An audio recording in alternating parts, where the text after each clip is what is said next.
What's going on, guys? Welcome to Las Vegas. I'm at the Venetian in one of their large convention centers.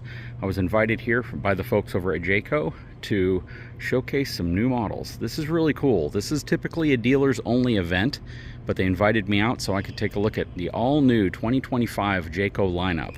They have both motorized and towable units here, and they have this really interesting concept. So this is the HV1 concept. Has a huge battery pack on it right here. You can probably see the direction that they're going with this. Check it out. Don't know a heck of a lot of information about this yet, other than the fact it has a charging station next to it. That is not just labeled Thor, but it's engraved Thor. So this is something that they're obviously going to be offering, or hopefully. It is a concept at this point. See a lot of stuff going into this. This is really cool. It's going to be really interesting to learn about this and see what all the details are. So this is a pretty big event, and this event is specifically held so dealers can come out here, take a look at what's new with Jayco, what's going on with their towable lineup as well as their motorized lineup. They send out specs, and we have a lot of details ahead of time to know specifically what they're doing and how these changes can benefit a consumer, while at the same time also helping dealers understand what they're going to be stocking on their lot in the near future. So this is really cool, and as you can see, we got some Super Cs over there. We have some regular Cs. We have some B pluses. That granite looks really cool. Over here, you can see we have some full body paint units. Looks like some North Points and some Pinnacles. They said there's about 90 units in here, so we're going to try to film as many as possible.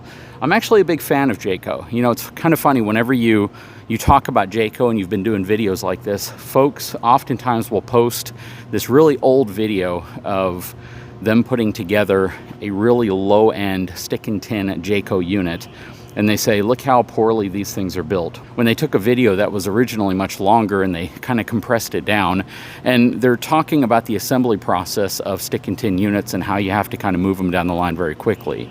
What I've seen, though, from Jayco is honestly a constant evolution. You see a lot of things that they're doing that are different and kind of leading edge, and I think that that's kind of what's expected of the industry nowadays. Everyone is expecting RV manufacturers to do more than they've done before, to focus on quality in a way that they may have not focused on it before, and to innovate and add new features and technologies to these RVs. I can already tell something that's new is that Dometic unit up top. That is not the traditional Dometic unit that I see. Almost everything in here looks like it's going to have either a Coleman or a Dometic air conditioning unit on it, at least from what I can tell. When we get deeper into tours, of course, we'll mention that. But this is pretty cool. We're going to hit this thing off, get this thing going, and talk about all the new stuff from Jayco towables and motorized units if we can make it to those. You know, I'm just going to bring this up now, and I'll probably bring it up whenever we start doing the actual reviews of all of these, is I really wish that manufacturers who opt to use the XLT chassis, whether it's the 550, the 450, or the 600 series from Ford, got it with the enhanced lighting package up front, with the nice LED trim accent strips, mainly because it just really makes the exterior of the truck dressed up, especially if somebody's going to maybe swap the bumper out, put something aftermarket up front.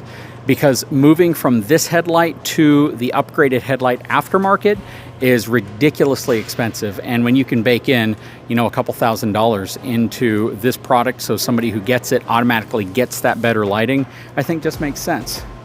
We're definitely going to tour some of these Rams, because these are really nice, and they've gone through a complete overhaul of the front end. But yeah, there's a lot to look at here. We're going to spend some time as they set this show up.